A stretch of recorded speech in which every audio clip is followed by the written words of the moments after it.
You know what time it is? It's tool time! On today's episode, we're talking all about drills and tools. And to help me discuss this topic, we have a special guest host, Gunny!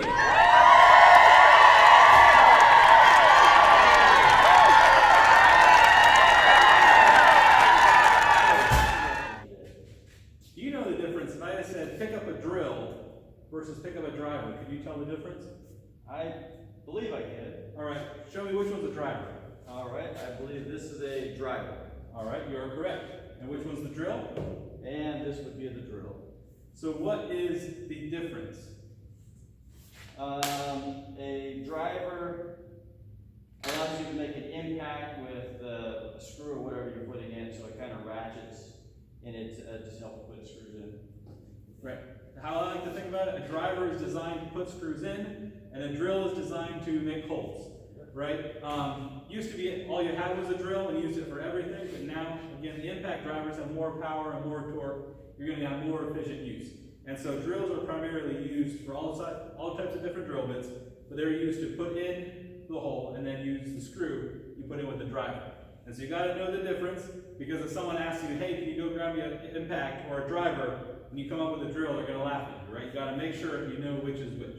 And so the easiest way to tell is a drill has a chuck on the end.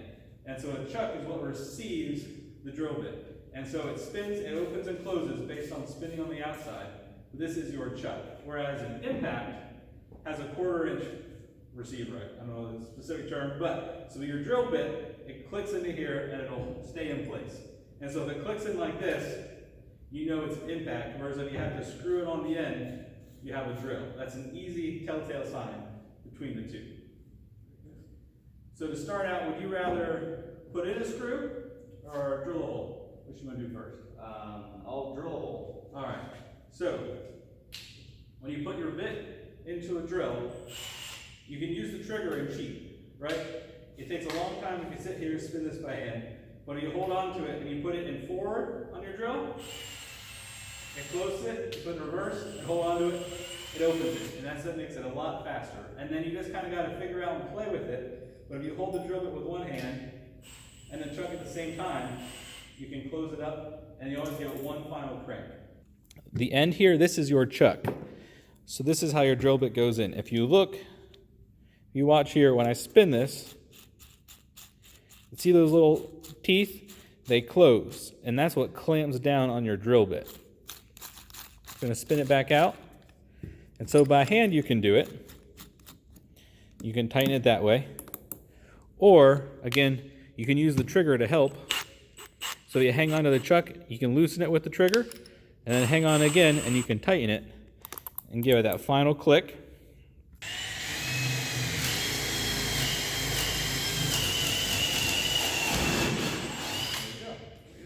And just like that, you have a nice clean hole. That drill bit's about a 3/8. So again, these are designed to put holes into the board using different bits. There's all kinds of different kinds and different fits.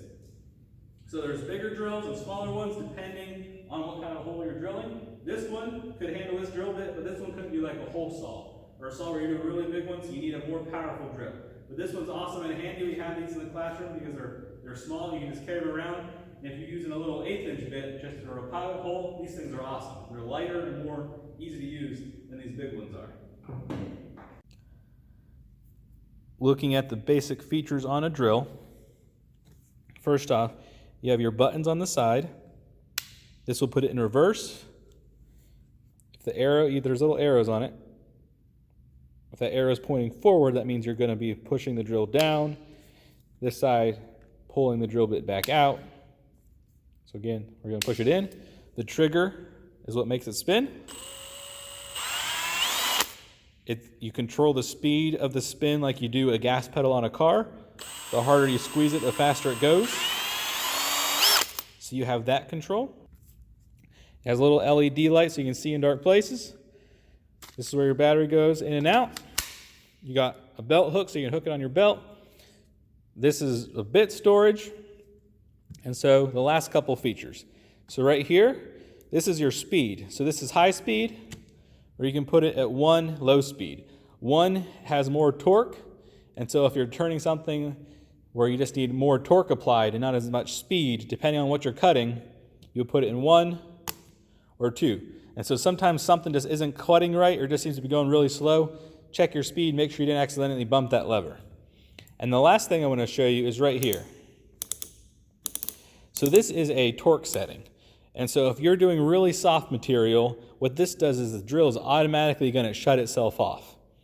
And so as you go up, you can click it more. And so this is, say you're doing something real delicate, you don't want to overdrive a screw, you would change the different torque settings. If you want to drill, you want it all the way up, you just put it in the drill mode. There's a little drill symbol right here. It looks like a drill bit, and that's just as having it full speed. And so those are all the buttons and features on our Milwaukee drills. So safety things with your drill, just as he was saying. So make sure you have that good grip, have it locked in. If you can lock your arm in, think of the ocean. If you have it locked in, it won't kick on you. Be prepared. And also, don't have it on the side because it's always going to spin or kick in the direction that the drill bit is going. So if you're spinning it or driving the hole in, it's going to go towards the left. I just know that from experience, not sure why scientifically, but just know if you're drilling, it's going to want to continue this direction. So don't hold the drill on the side where if it kicks, it's going to hit you. Right? So hold it away, so even if it does spin, it goes away. And don't put your face really close to it. I've done that. The drill hits you in the chin, and it really hurts. Make sure you're holding, you're locked in, and you're in a good, comfortable position where you can apply even pressure. And when you're drilling, you want to make sure you're pushing straight on. You don't want to bend the drill bit as you're pushing. You want your weight on this to go straight down. The way you can do that, you can put a hand on top and use that as leverage to push down, but just try to focus on making sure you're pushing as if this is just going perfectly straight down. So that's a little bit with drills. So we're going to talk about impact. So let's start out with this little guy first. This thing's awesome. Has tons of power in a small package. So this is a little 12-volt impact. Go ahead and use one of that. See me?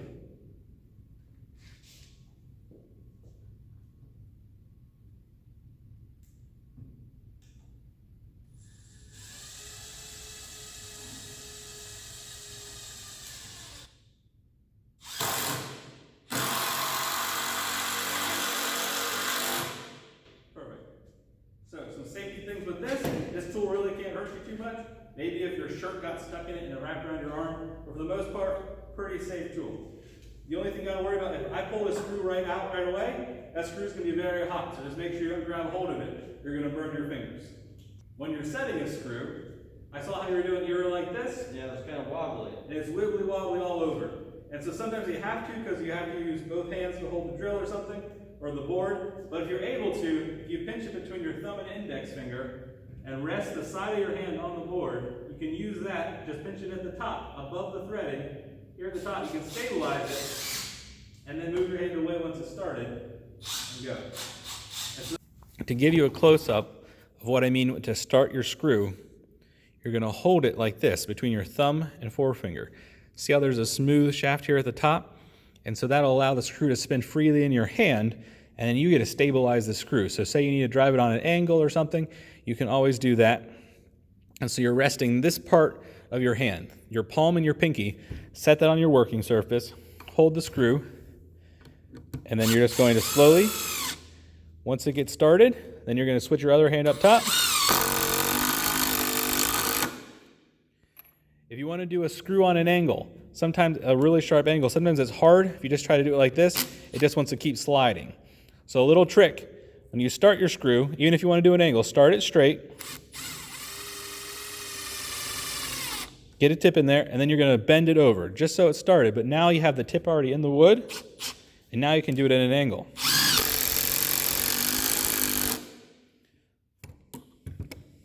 If you hear it sound like this, it's because you're not square in the hole. So you got to make sure you keep it straight up and down. The tip of your gun has to be straight with the screw. You can't angle it, or it's going to strip out. So you got to make sure you keep it straight up and down. And again, you want to apply pressure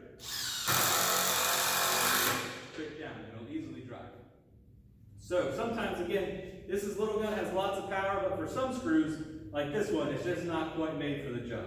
So you need a bigger gun, so you also have the larger size. Go ahead, put this in. The bit fits in here on the end. And so again, some drills you have to pull it out to put it in. On these ones, they click in by themselves. You push it in and then it's locked in. And so if you want to remove it, you have to grab this part and slide it out, and then the bit just pops right out. Again, click it in, pull it, and it'll pop right out.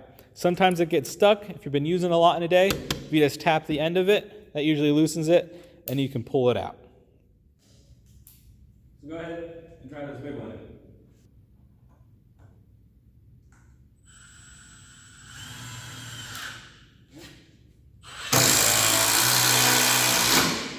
That's got some power. Look at it. Put it right on. All right, go ahead and pull it out for a second. Okay.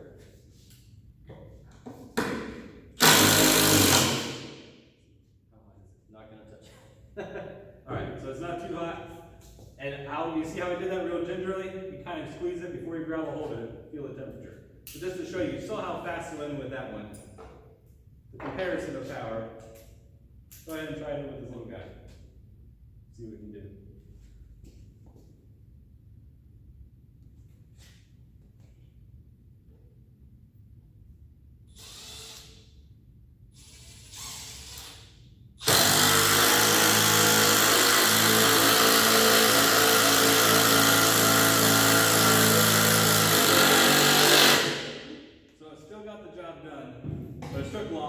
And still not necessarily made for that. So when you're choosing which tool you're going to use from the rack, choose the one for the job. If you have some big screws, some big fasteners, go ahead and get the bigger one. If you're doing smaller stuff, the little one, again, it's small, it'll fit in a pouch, it's easy to use, so it's a great option.